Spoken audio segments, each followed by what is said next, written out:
Dalam Bapa dan Putra dan Roh Kudus. Amin. Allah Bapa di surga, kami mengucap syukur dan terima kasih Bapa. Engkau memberikan kami Santo Thomas, Rasul, yang mengungkapkan situasi batin manusia yang mencari Engkau. Dengan segala ketakutan, dengan segala kecemasan, dengan segala keraguan. Tetapi ketika kami jujur, Engkau memberikan jawaban kepada kami semua. Terima kasih Tuhan Yesus akan Thomas. Demi Kristus Tuhan dan pengantara kami. Amin. Para saudara, pesta Rasul Thomas itu sangat bersyukur kita kepada Tuhan karena ada Thomas. Karena dengan Thomas ini membuat kita ada ruang-ruang keraguan. Ada ruang-ruang ketidakpastian. Ada ruang bayang-bayang. Ada ruang gelap. Ada ruang kecemasan. Ada ruang keraguan, bahkan ketidakpercayaan sekalipun kepada Tuhan. Dan itu kita belajar dari Thomas yang meskipun bersama Yesus, 3 tahun bersama Yesus, ada keraguan, ada ketidakpastian, ada kecemasan segala macam. Dan itu sangat penting bagi kita semua. Karena kepercayaan iman itu suatu proses yang tumbuh berkembang dalam derita, dalam salib, dalam jatuh dan bangun, dalam sakit dan luka, dalam gembira. Jadi semua kehidupan kita dengan segala macam aspek situasi dan kondisinya itu membuat orang terbina, terbentuk, tergarapkan, mengolah hidupnya. Dan setiap orang mempunyai ciri-ciri yang berbeda-beda sesuai dengan karakter, sifat, latar belakang, budaya orang tersebut. Dan Tuhan tahu itu, Tuhan mengerti itu. Maka ketika Yesus datang di mana Thomas tidak ada, dan Yesus datang menunjukkan pada waktu kebangkitan itu, menunjukkan kepada para rasul kehadiran Dia. Ya. Dan ketika itu terjadi pada hari Minggu, pada hari di mana para rasul biasa berkumpul bersama, di mana Thomas tidak ada. Lalu ketika itu disampaikan kepada Thomas, Thomas mengatakan, wait. Sebelum aku mencucukkan jariku ke dalam luka-luka Yesus, aku tidak akan percaya. Aku tidak akan yakin. Saudara, Thomas adalah simbol dari orang zaman sekarang yang membutuhkan bukti, yang membutuhkan tanda, yang membutuhkan sesuatu nyata, yang kelihatan, yang bisa dilihat, yang bisa dipegang, yang bisa diraba Tuhan, yang nyata, yang konkret. Dan kalau itu tidak ada, bahasa ilmiahnya positivisme. Segala sesuatu yang tidak kelihatan sulit untuk dipercaya sebelum orang melihat, mengalami sendiri. Sekali lagi, mengalami sendiri, bukan apa yang dikatakan oleh orang lain. Nah, seperti itu Yesus tidak marah ketika datang minggu ke depannya lagi, 8 hari kemudian. Jadi hari Minggu. Ya, jadi hitungan orang Yahudi itu jadi Minggu, Senin, Selasa, Rabu, Kamis, Jumat, Sabtu, Minggu, kembali lagi hari Minggu. Jadi hari Minggu kemudian Thomas datang. Lalu Yesus tidak marah kepada Thomas. Lihat, Thomas ini. Cucukkan jarimu ke luka-lukaku. Dan Thomas mencucukkan itu. Lalu Thomas jawab, ya Tuhan dan Allahku. Saudara, Tuhan tidak marah. Tuhan tahu apa yang menjadi kegelisahan, kecemasan. Mengerti, memahami perjuangan, pergulatan hidup manusia dalam jatuh dan bangun. Dalam kesulitan. Dalam ketidakpastian. Karena daya-daya manusiawi, otak, hati, budi, rasa, ya, memiliki keterbatasan dalam memahami, menangkap yang ilahi, yang transcendence itu. Ya. Ada keterbatasan, ada kerapuhan, ada mungkin karena keberdosaan kita tidak mampu melihat dan mengalaminya. Ya. Padahal secara manusiawi orang butuh sesuatu yang imanen, yang kelihatan. Karena itulah menurut saya dalam bahasa kita, dalam sebagai orang Kristen, kita bersyukur sekali lagi bahwa Tuhan menjadi manusia supaya dia bisa berbicara dalam bahasa yang sama dengan kita. Itulah inkarnasi. Sama saja misalnya, bisakah saya bergaul dengan kucing dan anjing?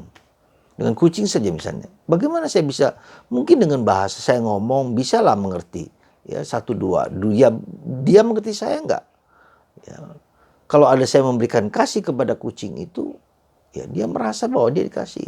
Ketika saya marah kepada kucing itu, ketika saya melihat melotot saja, dia udah. Tapi kan terbatas sekali. Tapi ketika, maaf, mungkin saya mau menjadi kucing dan bisa berdialog dengan dia, itu menjadi, oh dia ngerti saya ngerti dia. Ya. Dan itulah yang terjadi dengan Allah menjadi manusia. Allah tahu apa yang menjadi, merasakan, mengalami apa yang dialami oleh manusia. Meskipun mungkin ketika Tuhan tidak menjadi manusia pun dia tahu. Tapi saya sebagai manusia, bagaimana saya tahu Tuhan? Ya, maka saya harus mengetahui siapa, bagaimana caranya itu. Maka Yesus menjadi manusia. Mengungkapkan semua yang menjadi kehendak Allah, menjadi kerinduan Allah, menjadi rencana Allah, kerajaan Allah seperti apa, disampaikan kepada saya, dan itu dinyatakan oleh Yesus. Dan kemudian ketika Yesus kembali, saya juga bisa berdialog dengan Yesus, karena dia tahu apa yang menjadi. Jadi misteri yang besar dalam misteri Allah itu adalah juga karena Allah menjadi manusia. Dan itu tidak sulit dimengerti oleh manusia. Dan tetapi itulah cara Allah mau berdialog, berdiskusi, mengungkapkan apa yang menjadi kehendaknya bagi saya. Dalam bahasa yang saya mengerti. Maka kalau kita perhatikan bagaimana orang Yahudi tidak mampu mengerti, tidak bisa memasuki cara pikir Allah, cara pandang Allah. Karena itu saja sudah tidak sulit, apalagi kita yang jauh dari masa-masa itu. Tapi tidak menjadi masalah karena kita punya, Yesus memberikan kepada kita Roh Kudus, Roh Allah yang mengilhami Yesus dan mengilhami saya. Jadi sekali lagi saudara, kita bersyukur sungguh atas Thomas ini.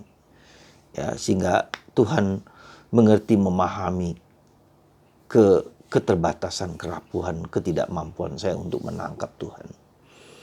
Ya. Sekali lagi kita bersyukur di dalam gereja Katolik, Rasul ini mewakili apa yang menjadi ketakutan dan kerinduan batin manusia.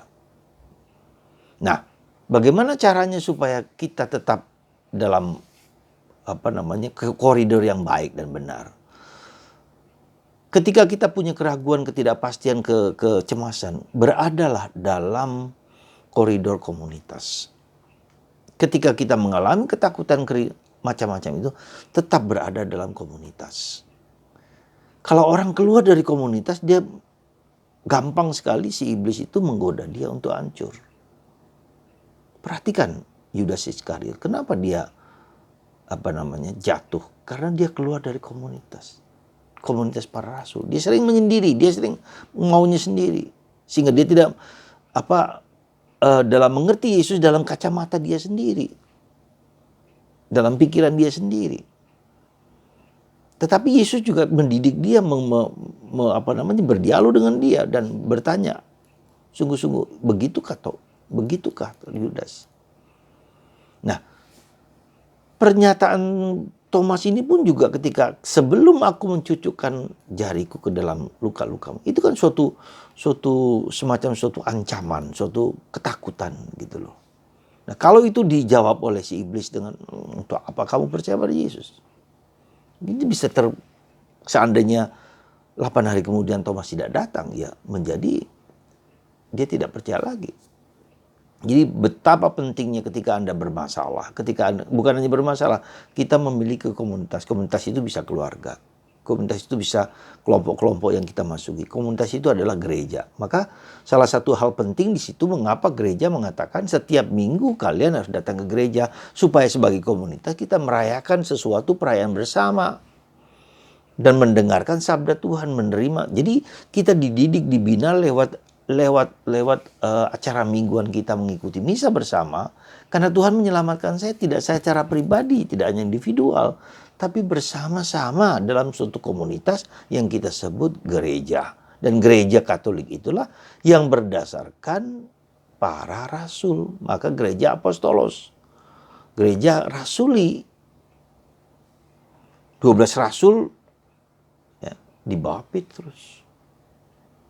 Ketika kita berada dalam koridor, dalam komunitas ini, bahaya untuk lepas dari gereja itu menjadi sedikit berkurang. Meskipun bisa jadi di dalam gereja pun orang tidak peduli, tidak mencari, tidak menemukan ya, puas, self-sufficient ya, atau slothful complacency. Jadi kepuasan diri di situ. Jadi ya sudah.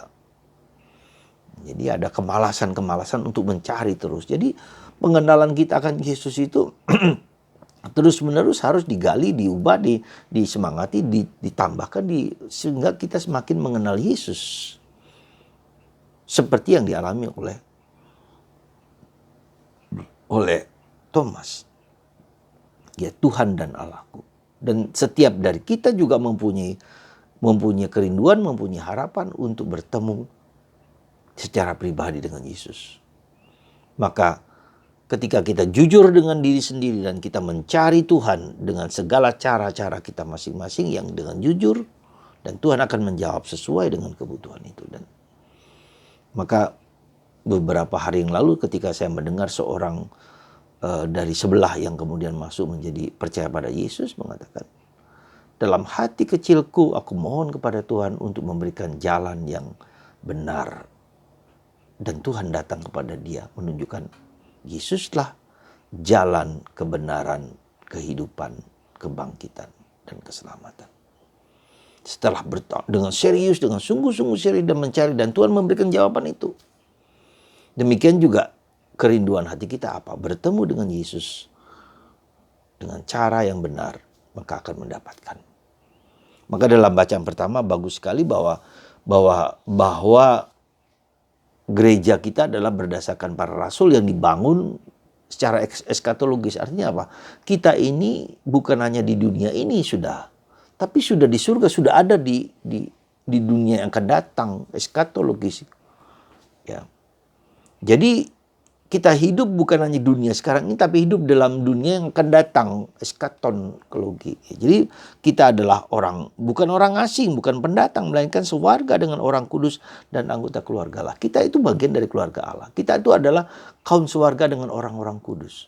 Sudah di situ, hanya mengalami kepenuhan nanti kalau kita sudah meninggal lalu mendapatkan kesempatan untuk bersatu dengan Dia. Maka hidup kita sekarang ini harus hidup yang sesuai dengan nilai-nilai surgawi.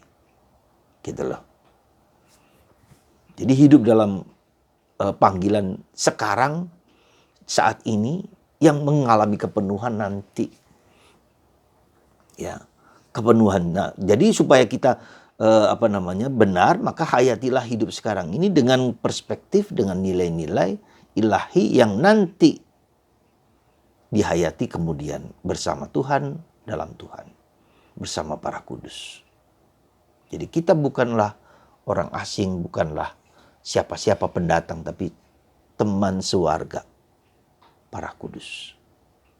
Betapa indahnya saudara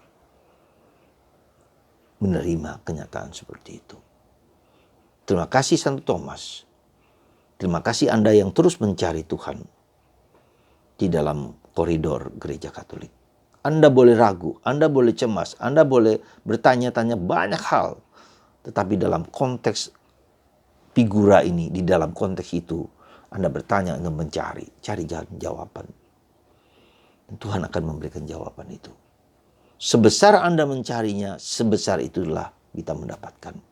Semoga Tuhan memberkati Anda dan lewat Santo Thomas memberikan rahmat berkat yang sesuai dengan apa yang kita rindukan dan kita mohonkan. Tuhan memberkati Anda semua. Amin. Bapa di surga, berkatilah kami, usaha kami, kerinduan kami untuk bertemu dengan Engkau. Dalam jatuh dan bangun kami, jangan biarkan kami dibawa kepada hal-hal yang tidak baik dan tidak berguna. Karena Engkau selalu melimpahkan kami dengan rahmat dan kasih yang melimpah. Terima kasih Tuhan, berkatilah kami yang ragu-ragu, berkatilah kami yang putus asa, berkatilah kami yang cemas karena tidak bertemu dengan Engkau sendiri. Jangan biarkan kami jatuh dalam pencobaan ya Tuhan. Berkat-Mu atas kami, dan bagi Anda yang sakit, disembuhkan oleh kuasa Allah lewat hambanya ini. Dalam nama Bapa dan Putra dan Roh Kudus. Amin.